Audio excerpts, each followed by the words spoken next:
Hi friends, இன்னைக்கு நம்ம red Swan அப்படின்ற டிராமாவோட செகண்ட் எபிசோடு தான் பார்க்க போகிறோம். இந்த டிராமாக்குள்ள போகிறதுக்கு முன்னாடி எல்லாரும் லைக் பண்ணி அப்படியே மறக்காம சப்ஸ்கிரைப் பண்ணிடுங்க.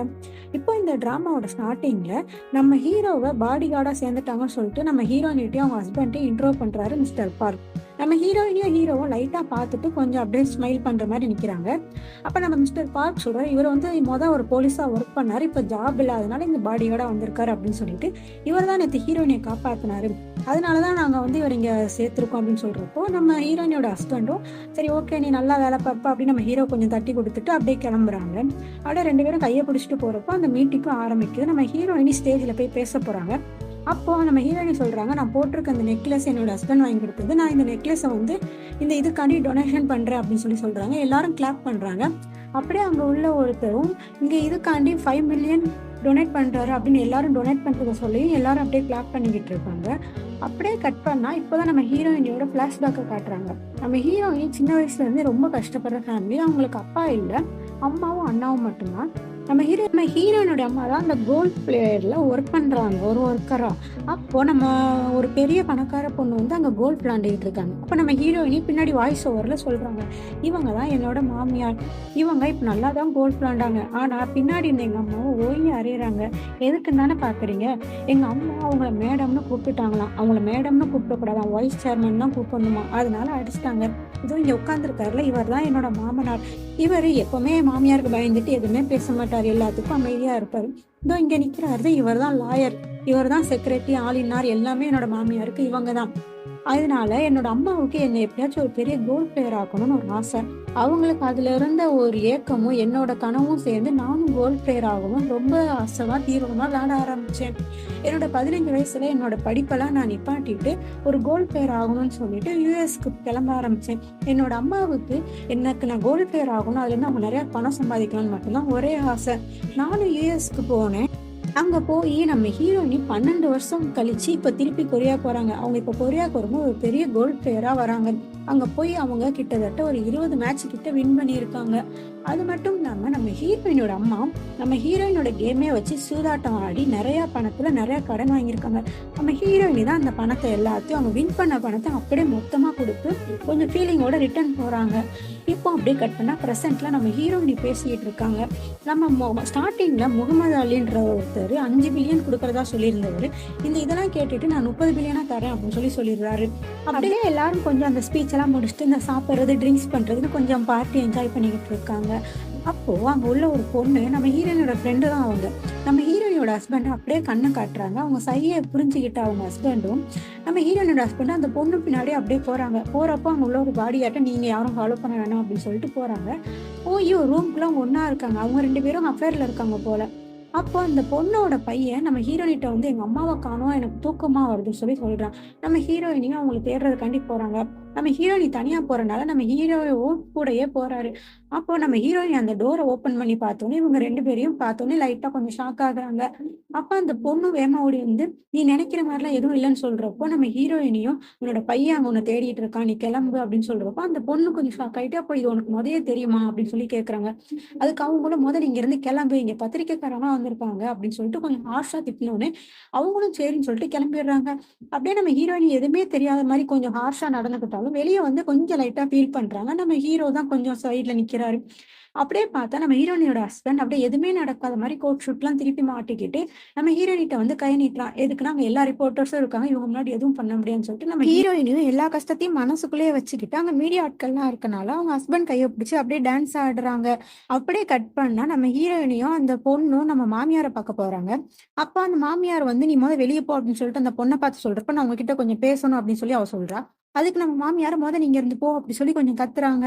அதுக்கப்புறம் நம்ம மாமியார் வந்து நம்ம ஹீரோயினியை பார்த்து நீ ஏன் இப்ப என் பேச்செல்லாம் கேட்கவே மாட்டேங்க, உனக்கு ரொம்ப திமிராயிருச்சா, உன்னோட பொறுப்பை நீ மறந்துட்டியா, நீ எங்க இருந்து வந்தன்றதே நீ மறந்துட்டியா அப்படி சொல்லி கேக்குறப்போ நம்ம ஹீரோயினி அதெல்லாம் கண்டுக்காம அங்க போய் ஓரமா ட்ரிங்க்ஸ் பண்ணிட்டு நீங்க என்ன சும்மாவா கூப்பிட்டு வந்தீங்க, இங்க இருக்கிறதுல ரொம்ப ஃபேமஸான கோல்ட் பிளேயர் நான் தான், அது மட்டும் இல்லாம நான் இந்த டொனேஷன் ஆர்கனைசேஷன் நிறைய ஃபேமஸாவும் இருக்கேன், எனக்குன்னு ஒரு இதுவும் இருக்கு, என்னோட ஸ்டேட்டஸையும் பார்த்துதான் நீங்க என்ன செலக்ட் பண்ணீங்க, அதை நீங்க மறந்துடாதீங்க அப்படின்னு சொல்லிட்டு நம்ம ஹீரோயினி சொல்றாங்க. அதுக்குன்னு அந்த மாமியாரும், "நீ இப்பலாம் ரொம்ப வாய் பேசுற" அப்படின்னு சொல்லிட்டு அங்க இருக்கிற ஒரு பொருள தூக்கி நம்ம ஹீரோயினி மேல அடிக்கிறாங்க. அதுக்கு நம்ம ஹீரோயினி, "நீங்க எதுக்கு ஒவ்வொரு பொருளா என் மேல தூக்கி எறியுறீங்கன்ட்டு" அங்க இருக்கிற எல்லா கிளாஸையும் மொத்தமா தள்ளி கீழ உடைக்கிறாங்க. அப்போ அந்த மாமியாரும் சொல்றாங்க, "உனக்கு தான் அப்ப எல்லாம் தெரிஞ்சிருச்சுல, என் பையன நீ டிவோர்ஸ் பண்ணிட்டு போ" அப்படின்னு சொல்றாங்க. அதுக்கு நம்ம ஹீரோயினியும், "இந்த இடத்துல நானா கஷ்டப்பட்டு வந்தேன். அவ்ளோ சீக்கிரம் நான் இந்த இடத்த விட்டு போமாட்டேன். அது மட்டும் இல்லாம இந்த ஆர்ஃபனேஜ்ல இருந்து நீங்க எவ்வளோ டொனேஷன்ல இருந்து நீங்க எவ்வளோ காசெல்லாம் எடுத்தீங்கன்றது எனக்கு எல்லாம் தெரியும். அத ஒரு நாள் கண்டிப்பா நான் வெளிய கொண்டு வருவேன்" அப்படின்னு நம்ம ஹீரோயின் சொல்றாங்க. அப்படி சொல்லிட்டு அவங்க வெளிய கிளம்புறாங்க. அப்ப அந்த மாமியார், "நான் உன்ன கொல்லாம விட மாட்டேன்" அப்படின்னு சொல்லிட்டு ரொம்ப கத்துறாங்க. அப்படியே நம்ம ஹீரோயினி அங்க இருக்க ஒரு பார்ல போய் ட்ரிங்க்ஸ் பண்ணிக்கிட்டு இருக்காங்க. அப்போ ஒரு விஷயத்த யோசிச்சு பார்க்குறாங்க. 2011ல நம்ம ஹீரோயினி ஒரு ஆர்ஃபனேஜ் இதுக்காண்டி ஒர்க் பண்ணிக்கிட்டு இருக்கிறப்போ, அங்க தான் அவங்க ஹஸ்பண்ட ஃபர்ஸ்ட் டைம் பார்த்துருப்பாங்க. அப்ப அந்த ஹஸ்பண்ட் தான் நம்ம ஹீரோயினிக்கு ஃபர்ஸ்ட் ப்ரொபோஸ் பண்ணி, அவங்க ஹீரோயினிய வீட்டுக்கு மீட் பண்ண கூப்பிட்டுருக்காங்க. நம்ம ஹீரோயினியும், அவங்க பிரதரும் அவங்க மாமியார பார்க்கறதுக்காண்டி ஃபர்ஸ்ட் டைம் அந்த பேலஸ்க்குள்ள வரும்போது, நம்ம ஹீரோயினோட மாமியாரும் கொஞ்சம் அப்படியே தெனாவட்டா வந்து வெல்கம் பண்றாங்க. அப்போ அப்படியே பேச ஆரம்பிக்கிறாங்க. "உன்னோட அம்மா பெரிய சூதாட்டம் ஆடுறாங்க நான் கேள்விப்பட்டேன். நீ எப்படி அப்ப யுஎஸ்ல போய் இந்த மாரி நீ பெரிய ஆள் ஆனான்னு?" கேட்கிறப்போ, "உனக்கு நெறைய மணி தேவைப்பட்டிருக்குமேன்னு" கேட்கறாங்க. அப்ப நம்ம ஹீரோயினோட அண்ணாவும் சும்மா இல்லாம, "ஆமா எங்களுக்கு நெறைய பேர் ஸ்பான்சர் பண்ணாங்க. நீங்களும் அதுல எங்களுக்கு ஸ்பான்சர் பண்ணிக்கீங்கன்னு" சொல்றாங்க. அப்ப அந்த மாமியார் சொல்றாங்க, "அதான் நான் பார்த்தேன். இதெல்லாம் இல்லன்னா உன்னால மேல வந்திருக்க முடியுமா? இங்க எல்லாமே பணம் தானே" அப்படின்னு சொல்லிட்டு கொஞ்சம் தெனாவட்டா பேசுறாங்க. அப்ப அந்த மாமியாரும் சொல்றாங்க, "அதான் நான் என்னோட இதெல்லாம் இல்லன்னா உன்னால இங்க மேல வந்திருக்க முடியுமா?" அப்படின்னு சொல்லிட்டு சொல்றப்போ, நம்ம ஹீரோயினியும், "அதெல்லாம் ஒண்ணும் இல்ல. நான் என்னோட டேலண்ட் மூலியமா தான் மேல வந்தேன்" அப்படின்னு சொல்லிட்டு அப்பவே கொஞ்சம் தெனாவட்டா ஆன்சர் பண்ணியிருக்காங்க. அப்புறம் நம்ம ஹீரோயினியோட மாமியாரு நம்ம ஹீரோயினியோட பிரதர கூட்டிட்டு போய் நெறைய அக்ரீமெண்ட்ல சைன் எல்லாம் வாங்கிட்றாங்க. அதுக்கப்புறம் கேட்கறாங்க, "உன்னோட அம்மாவ எங்க?" அப்படி சொல்லி கேட்கறாங்க. அவங்கள இந்த ஊர விட்டு நீ தான் அனுப்பணும் அப்படின்னு சொல்லிட்டு அவங்க ஒரு கண்டிஷன் மாரி போடுறாங்க. அதுக்கு நம்ம ஹீரோயினோட பிரதரும் கொஞ்சம் அப்படியே முழிச்சுக்கிட்டு என்ன சொன்னாங்க அப்படின்றத நம்மளுக்கு காட்டல. இப்ப அப்படியே கட் பண்ணா பிரசன்ட்ல நம்ம ஹீரோயினியும், "இதெல்லாம் நடந்து ரொம்ப வருஷம் ஆயிருச்சு" அப்படின்னு சொல்லிட்டு நம்ம ஹீரோயினியும் அப்படியே ரொம்ப ட்ரிங்க்ஸ் பண்ணனால கொஞ்சம் தள்ளாடிட்டே அவங்க ரூமுக்கு நடந்து போய்க்கிட்டு இருக்காங்க. நம்ம ஹீரோவும் நம்ம ஹீரோயினிக்கு பாதுகாப்பா பின்னாடியே போறப்போ, நம்ம ஹீரோயினி லிஃப்ட்டுக்குள்ள போறாங்க. நம்ம ஹீரோ வெளியவே நிக்கிறாரு.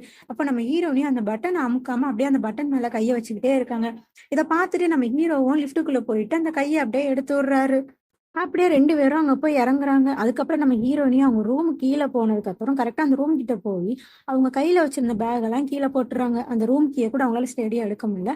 அப்ப நம்ம ஹீரோ தான் அந்த திங்ஸ் எல்லாம் எடுத்து அந்த ரூம் கீ எடுக்குறாங்க. அப்போ நம்ம ஹீரோயின் கேட்குறாங்க, "அன்னைக்கு உண்மையிலேயே நீ எதுக்காண்டி அந்த இடத்துக்கு வந்தன்னு?" கேட்கிறப்போ, நம்ம ஹீரோ எதுவுமே சொல்லாம அமைதியா இருக்காரு. அப்ப டக்குனு நம்ம ஹீரோயினி, "இன்னைக்கு நைட்டு நீ என் கூட ஸ்டே பண்ண முடியுமா?" அப்படின்னு கேட்டோனே, நம்ம ஹீரோ கொஞ்சம் ஷாக் ஆயி ஹீரோயினிய பார்க்குறாங்க. அதுக்கப்புறம் நம்ம ஹீரோயினி ரூம்க்குள்ள போறாங்க. நம்ம ஹீரோவும் உள்ள ஹீரோயினி உள்ள போறப்போ அவங்க ரூம் கீய வெளியவே போட்டு போயிருப்பாங்க. இப்ப அப்படியே நம்ம ஹீரோயினோட ஹஸ்பண்ட காட்டுறாங்க. அவனும் நல்லா ஃபுல் போதையில குடிச்சிட்டு அப்படியே நம்ம ஹீரோயினிய பார்க்கறதுக்காண்டி வரான்.